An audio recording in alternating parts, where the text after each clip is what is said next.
Hello, guys. So, we are here to talk about mental illnesses and mental disorders. So, this is the first of its kind, at least I think, in terms of the range of topics that we're going to be exploring on this channel. They're going to be around psychology and mental illnesses, mental disorders, personality disorders, etc. Right? And this channel will be dedicated to that and spreading awareness about all these mental conditions, right? Because what happens is sometimes people may know, may not know, and they might feel a bit alone because sometimes they might not have a name for whatever they're experiencing, right? So I mean, we are not like, everyone knows about depression, everyone knows about anxiety, these are common terms, and people have a tendency to ascribe these names to conditions that may or may not be that, right? So in today's video, we're going to be starting off with something known as OCD, Obsessive-Compulsive Disorder. Now, what is OCD?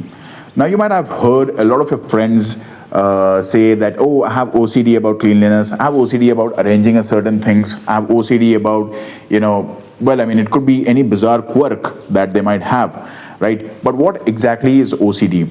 So OCD is characterized by, a disorder where it has two components to it: obsession and compulsion. Now, this obsession is not your typical obsession wherein you cannot say that I'm obsessed with gadgets, or I'm obsessed with this movie, or I'm obsessed with particular superhero universe. No, it's not that kind of an obsession.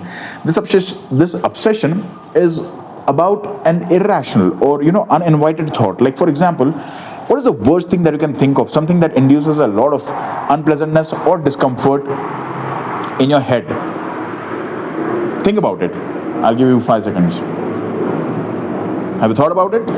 Now you thought about it because, well, I asked you to. But what if this thought is something that comes uninvited, wherein you didn't want to think about it, but somehow it keeps getting stuck in your head.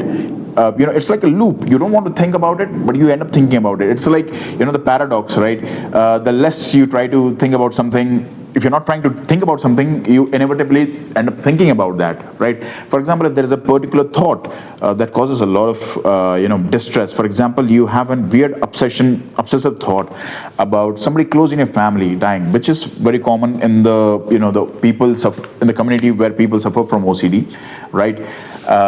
You might end up thinking a lot about it. For example, you have this irrational fear that your child might die. Now, there is no real rational justification for you to have this fear, yet your mind cannot help but keep obsessing over this negative thought that something bad might happen. Usually the obsession, at least for the starters, can revolve around a particular thing that you dread happening, right? Maybe it's a child that that you fear dying, or fear dying a gruesome death.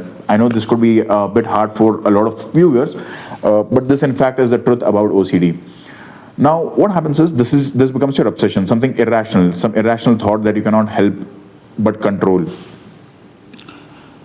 Now, the second part of it is where it comes to the point of compulsion. Now, you resort to a ritualistic behavior. You do an activity, right? That becomes your compulsion. For example, if I say, if I take some god's name, A, B, C, D, E, like, or mental ritual or physical ritual. For example, if I touch this table 3 times, 1, 2, 3. If I tap this 3 times, maybe you create that ritual in your head that if by doing so, maybe your worst fear will not actually materialize. So that becomes the compulsion part of it. The compulsion is often a ritual that the person suffering from OCD engages in order to mitigate whatever the pain. It mitigates the pain temporarily, but in their head, by doing that compulsive act, they're actually avoiding, or they're actually preventing the bad thing that they fear in their head from happening. Yeah, it sounds irrational. They know it's irrational too. On a logical level, even they know it's irrational, but they somehow cannot help but understand it, right? So in the next video, we're going to be discussing things that can be avoided, done, in order to alleviate the pain that comes from having OCD. Please follow the next video to know more. Thank you so much.